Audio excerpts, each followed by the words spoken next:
What's up, guys? It's Marissa with Barely Keeping It Together, and welcome to a day of cleaning, decluttering, and organizing with me. So this morning I thought I would start off by showing you how I make my bed every single day. So here you can see I'm just arranging all of my pillows and my comforter, my throw blanket, and my coverlet underneath. And it's also extremely important that I get all of the dog hair off of my bed with my IKEA lint rollers, which have legitimately changed my life. Then I'm going around with some Pledge and cleaning all of the surfaces, putting things away in the boxes and drawers that I have for organization, and just making sure that the overall furniture is looking good and wiping everything down. Over to the other side of my bedroom, again, just wiping everything down, dusting everything, and just making sure all of the surfaces are clean and there's no dust on any of my accessories around the room. Then I head into the bathroom where I was really in need of some organization.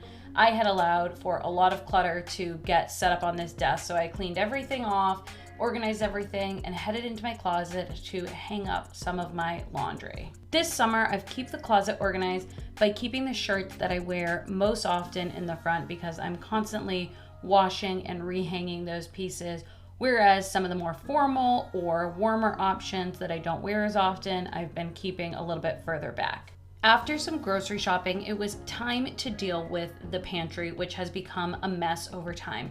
And I know you guys saw my previous pantry decluttering and organization video, which if you haven't, I will link above. But I wanted to show you it is completely normal for things to become a mess again over time.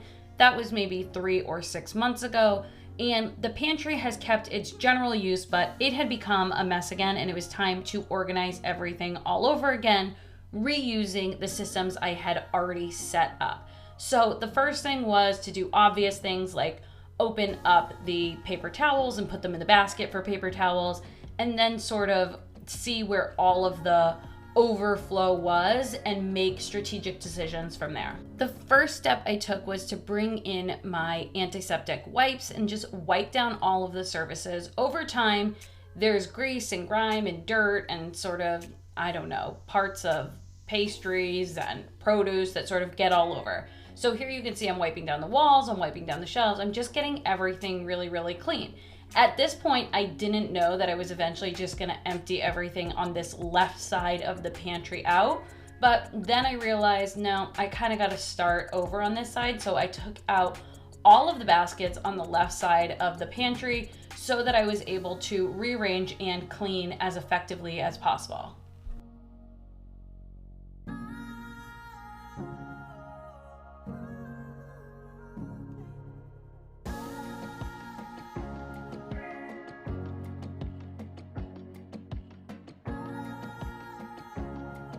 Then I finally had everything out on the kitchen table and I was able to start sorting like items together, as well as figuring out what was old, what was stale, what needed to be thrown away. We ended up having a lot of things that were just way too old in there and we didn't notice because there was so much stuff in the pantry. So you can see I'm making sure I have all my cookies together, I have all my crackers together, I have my healthy snacks together, and I'm just sorting items like together.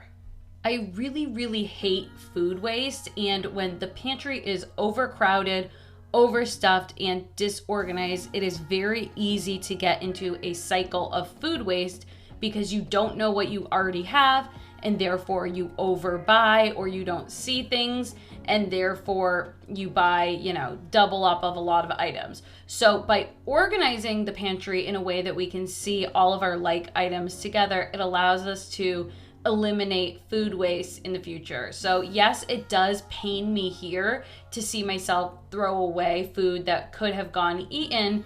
Now moving forward, being more organized, it's okay. Also, it's really important to give yourself grace. We're not perfect at everything. I obviously love to be organized and clutter-free and super clean, but sometimes things sort of just get out of our day-to-day control, and that's okay. So make sure that if this is you, it's okay, and you give yourself a little bit of grace. Now that everything was put in its proper baskets, I was able to rearrange everything back in the pantry. And now that I have lived with the pantry for a while, the way I had it organized, I was able to move around some of the baskets in a way that was going to work in a more functional way for the family for our day-to-day use, which you're going to see when I give you the final reveal of the organization here in a minute.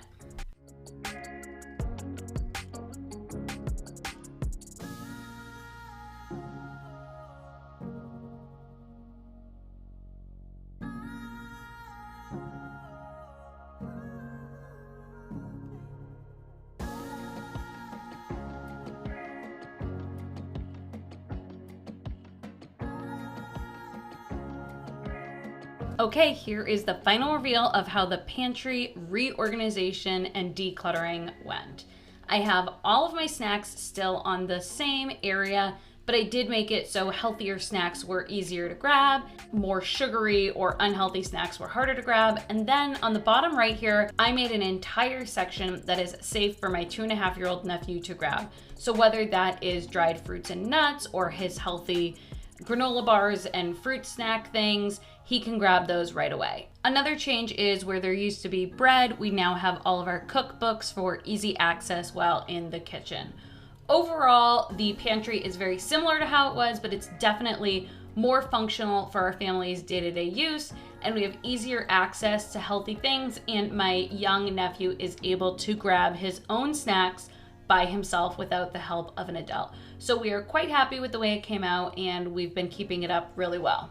I hope my cleaning and decluttering provided motivation and inspiration for your own cleaning and decluttering as well. Let me know down in the comments below. Don't forget to like and subscribe. Bye!